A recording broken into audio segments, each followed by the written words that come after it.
Vì thế thì đa nơi nông cung kịch thì lấy tay có tay vượt ngược Chuyện ba mình chui vậy mà hỏi vậy này cái tiếng gì mấy chứ là cái thấy ta chơi mà nè giờ nó ngọt món nè ngọt món phải đọc bồi đào lên ra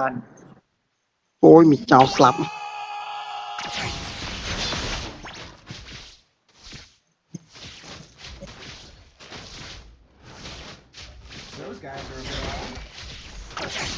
bằng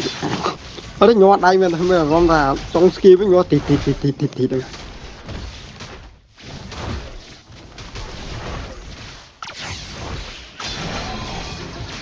rất cay cái món đó nè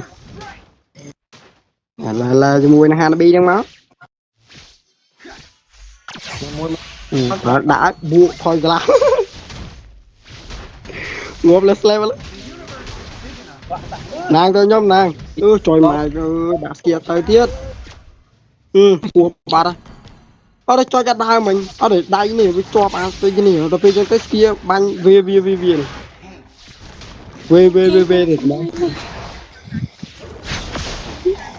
để mà phải phải mà lên này với phải ai là cái phong đạp mưa nè bên khu cái phong phải chết cái này nè tao bắt kê chạc ra tí về cái bên cho một cái bên này nhà cái đó như kia nào thì máu hay nhá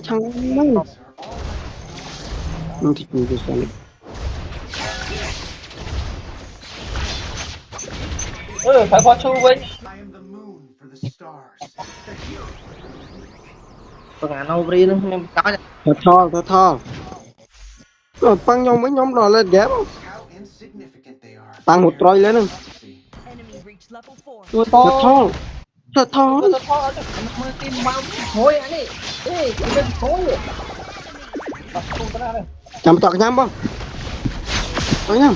ở đây kia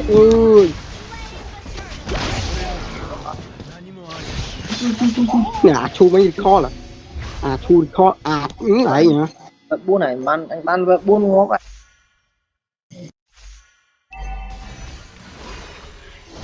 buôn à ban vợ buôn à show chăng mà làm ta chọc cọc lời tiết ngó bát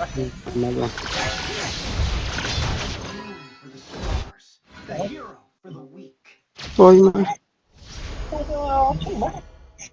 bạn bạn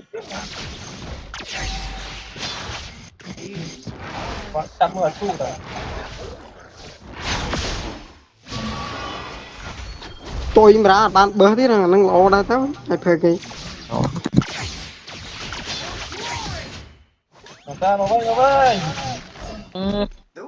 thì học bạn vô rồi thầy bậc kia là nhận nó anh đi mồi nè bây giờ tôi còn cặp tiếp sẽ cái crop với chân ngộp rồi tam tầm mũi ta lên đánh bò mà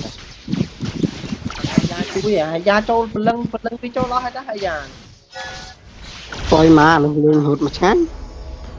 mà đi đi mấy mong đi mà đi đấy sắm cho dạ mà nó tại như rồi xóm thân ra bậc kia mòn mẹ nặng thôi mà nặng nha nhóm một mắt này thì tôi chẳng ở tập giang này ngọt á hỏi ngọt nữa rồi giờ mình được khi hành bị chơi lấy mấy hành bị mẹ sẽ đó náiเลยuống rồi đấy vía món đặt trap thật thơ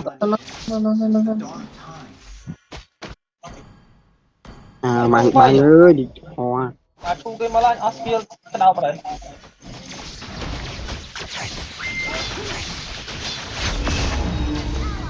thu mà lắm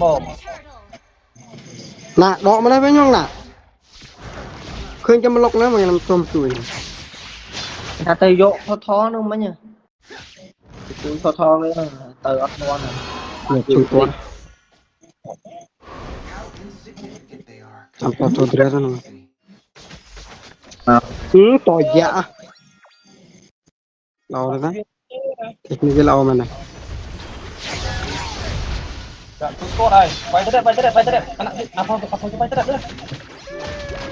ngó mà tôi xem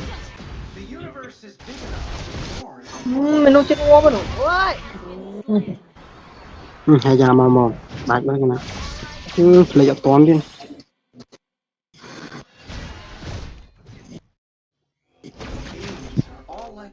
rồi gắn đi cái bike tốt vậy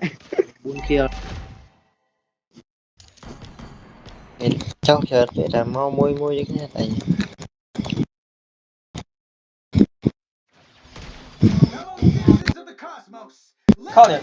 thì bắt nó bị vậy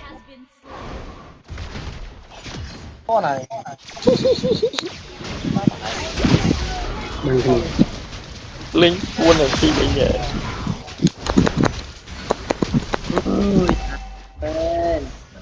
tụi mà đánh cắt cái lỗ cho em ra này Our turret has been destroyed.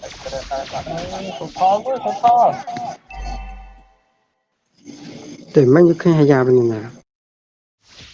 cái miệng là cái gì miệng thật thôi bông lái mà Ở đây mày chứ, mày bơ chứ mà. ôi mà ô cho em này rồi bỏ chết đấy cái chi tiết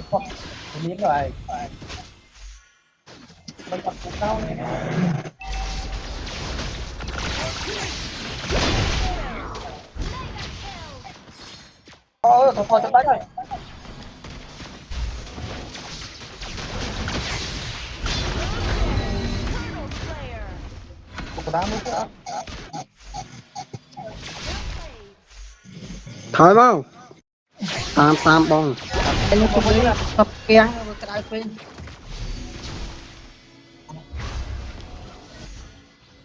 ngọt tay ngăn ăn ngay ngó về và thêm tranh thêm màu vậy hả đặt đang hơi đang chơi mà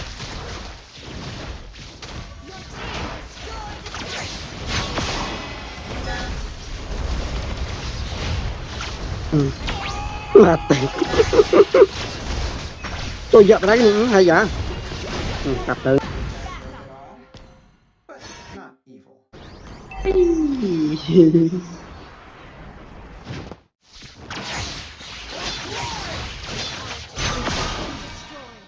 ra lâu rồi đó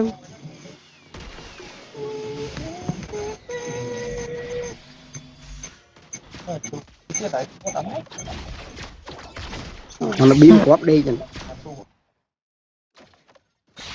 có tên pin hàng nó biến ra tôi chém có pin không có quái rồi nè anh em không ra ngọt bà đây là cái kia ai chặt coi mà Mày chu coi vào.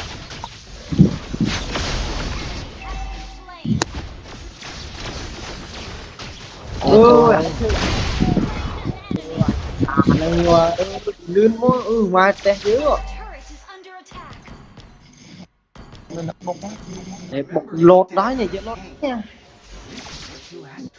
ôi giờ lột đây Has been destroyed. ngọt bao cái lên bay có mà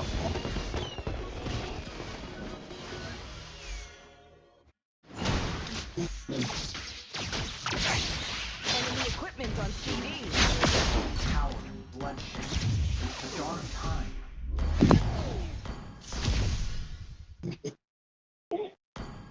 thôi mà thôi bạn hàng bị bạn hay ra cái ăn ô là hay ra lời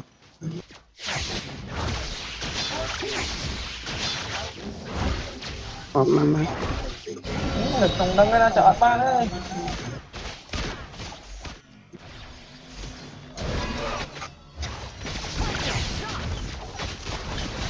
anh chạy như điện hả chợ không ba chợ đây à ấy lấy tay đi bố ba Ôi, Ngọc đây chết. Ai, cái bông. Ôi, cái bông. Ôi, trời. chắc anh đã được chụp hồ sơ đấy chọc mày thật quá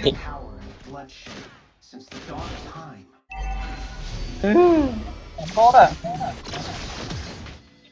Chơi mà nó chơi mà hay giàu đi Ôi, trời, lên con rồi. lên mà ai thêm chết đăng thế này bằng to click quét là tôi dám lịch lên nó to ôi À, nó bắt chim con mặt. một cái nhảy một anh tiếp mà nhỉ dạ sky let's go bàn kia chơi ít bàn kia chơi tục lo tại Slain. An ally has been slain. tôi mà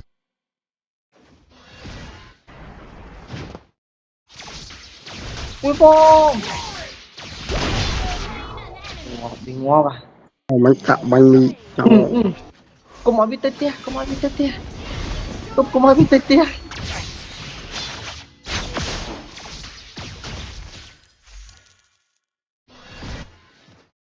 cái gì bắt tên quỳnh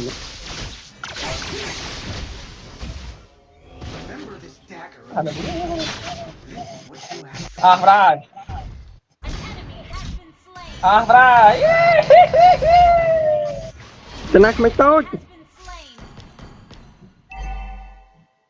slain. dạ cảm ơn cái này tôi thằng ở đằng mẹ nè Ôi, bị chết tôi. Anh khơi khó tí đây. mà thử chứ nụ À, nè, phải không? Nán vậy. Ôi, bông. Nán, chui. À đâu, bắt cái khâu đến mấy nhỉ? bánh kho mới bị flick tôi đã skill cái hồn rồi Ngại, để tính chết ngồi rồi. Well played. thằng nào mà cái like đây quen rồi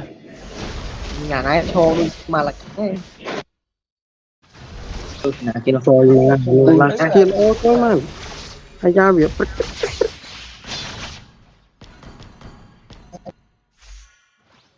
thằng nó bị này chết rồi mau từ lên đọc lên trên cầm ai à chu hò mò tuột mà giặc kịch thọt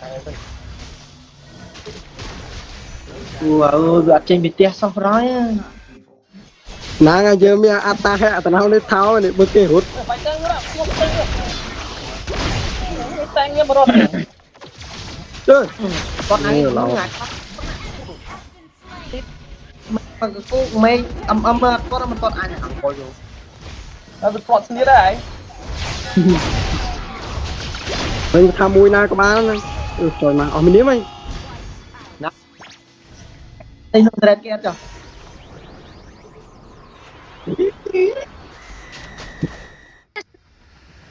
ai sẽ tụi mình comment thấp anh mình ăn mưa rồi mình comment thấp mày